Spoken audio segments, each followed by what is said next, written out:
Ethereum mengalami tahun yang luar biasa di 2021. Kita melihat adopsi jaringan yang berkembang, kasus penggunaan seperti DeFi, NFT, gaming, dan juga ada EIP 1559 yang mulai hidup. Sekarang kita mulai membakarin ETH. Kita melihat banyak solusi peningkatan skala lapisan 2 berbeda yang mulai mendapatkan adopsi juga. Di video ini guys, kita akan lihat kedatangan Ethereum 2.0, khususnya peristiwa The Merge, di mana Ethereum menjadi proof of stake dan aset Ether akan jadi bersifat deflasi. Kita akan ngobrolin tentang kapan tepatnya ini akan terjadi, cara memperbaiki biaya gas di Ethereum, dan banyak hal lagi. Oke, let's go!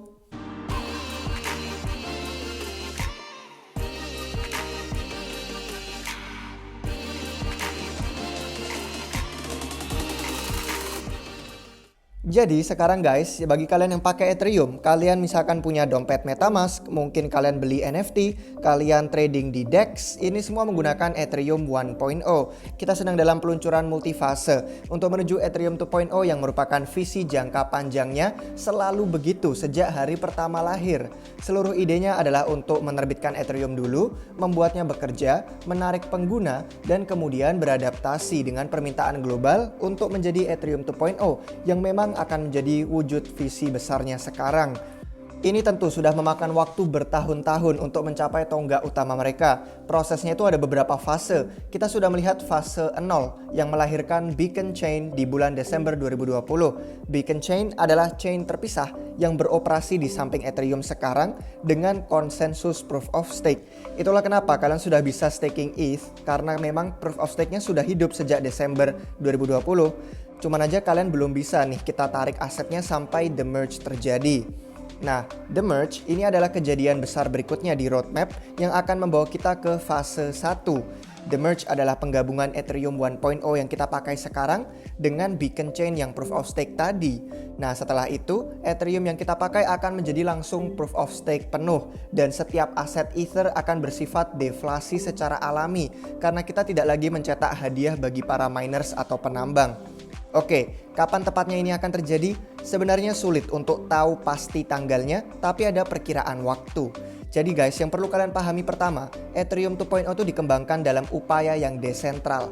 Tidak ada satu perusahaan yang berkuasa yang membangun Ethereum dan mereka tinggal pencet tombol on dan off aja untuk mengaktifkan 2.0. Bukan seperti itu caranya.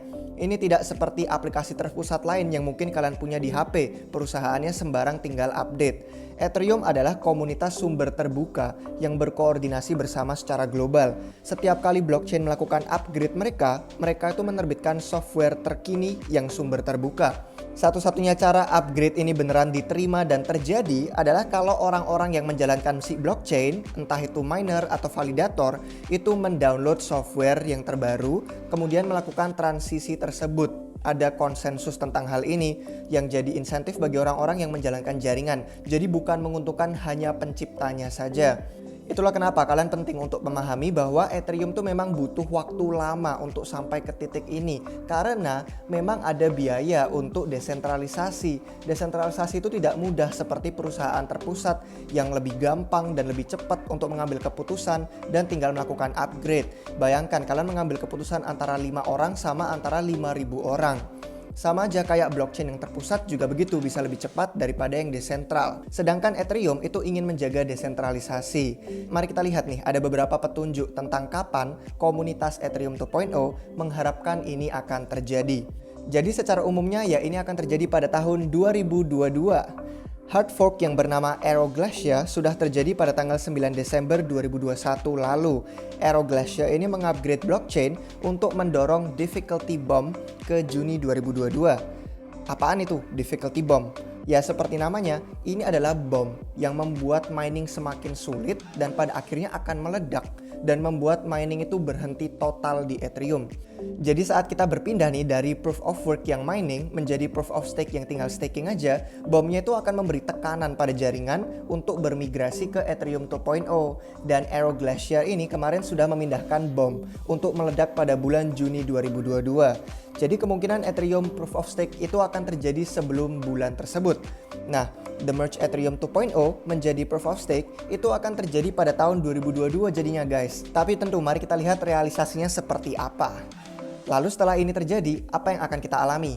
Ya kapanpun kita pindah ke Ethereum 2.0, manfaat terbesarnya adalah staking mulai live. Jadi kalian bisa staking ETH langsung, tapi bedanya dengan yang sekarang, ETH nanti akan bersifat liquid. Jadi bisa kalian tarik kapan saja. Dan aset Ether juga akan mulai bersifat deflasi. Kita kan sudah menerapkan EIP 1559 pada Agustus 2021. Nah sejak itu kan Ethereum tuh dibakar setiap kali ada transaksi baru. Setiap kali misalkan kita ngirim Ether, kita bertransaksi. Setiap kali kita trading di DEX, itu juga transaksi. Setiap kali kita yield farming DeFi, atau orang-orang beli NFT, atau mainan game, itu semua juga termasuk transaksi. Setiap transaksi, kita bayar biaya gas. Dan sebagian biaya gas Ether itu akan dibakar dari jaringan. Artinya lebih sedikit Ether akan beredar, mengimbangi jumlah penerbitan atau pencetakan yang baru. Kalau kalian mau lihat nih, ada simulasinya Ethereum 2.0. Sebenarnya bisa kalian lihat di ultrasound.money ini. Setelah the merge terjadi, kalian bisa lihat simulasinya. Proof of stake kan artinya tidak ada cetak Ether baru untuk hadiah miners. Nah di layar kalian bisa lihat, dengan asumsi aktivitas jaringan yang setidaknya tetap sama, Ether itu akan menjadi deflasi bersih. Ini sangat bagus untuk apresiasi harganya.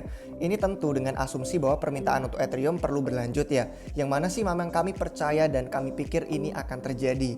Makanya the merge proof of stake plus EIP 1559 akan menjadi bagian ekonomi yang membuat ETH semakin bernilai tinggi. Nah sekarang mari kita bahas soal beberapa kesalahpahaman umum tentang the merge dan Ethereum 2.0. Oke, yang pertama itu Ethereum 2.0 tidak akan mengurangi biaya gas dengan sendirinya. Mungkin kalian langsung pada bingung yang nonton, loh kenapa? Terus selama ini kita nungguin apa dong Ethereum 2.0? Kok biaya gasnya tidak diperbaiki?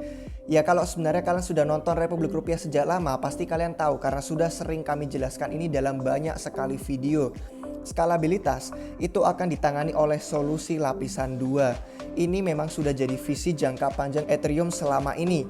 Kalian sudah bisa baca makalah Vitalik sejak lama tentang visi masa depan Ethereum yang berpusat pada roll up lapisan kedua. Entah itu yang optimistik atau yang ZK. Kalau kalian bingung kita ngomongin apa, silahkan tonton penjelasan lengkap tentang lapisan kedua Ethereum di video yang sudah kami buatkan khusus tentang ini.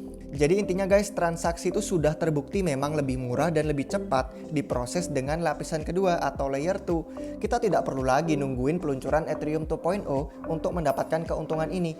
Detik ini kalian mau bertransaksi di Ethereum murah dan cepat sudah bisa, tinggal pakai layer 2. Kesalahpahaman umum lain yang orang-orang tanya itu, gimana nasib koin saya di Ethereum 2.0? Apakah kita dapat koin gratis setelah fork jaringan?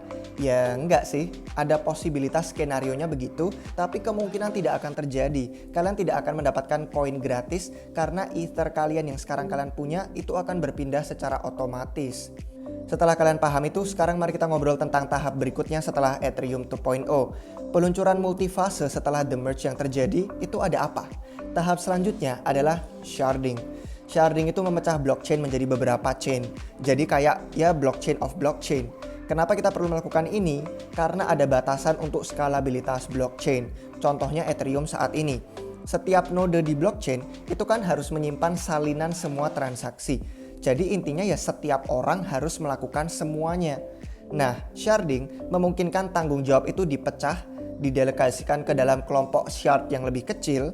Dengan begitu, setiap kali ada transaksi baru di jaringan, itu tidak harus berputar ke seluruh jaringan, semua orang harus ngikut. Mereka bisa hidup di kelompok shard yang kecil aja, yang individu.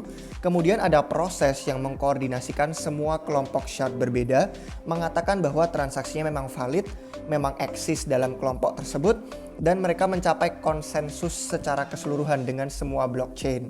Jadi sharding ini seperti yang kalian mungkin sudah bisa tebak, memang adalah teknologi yang rumit untuk dilakukan dan akan menjadi fase selanjutnya dari Ethereum 2.0. Kapan itu akan terjadi? Ya jika kita ingin realistis, bentuk penuh dan akhirnya itu masih beberapa tahun lagi guys. Tapi kalian tidak perlu khawatir kalau lihat jangka panjangnya.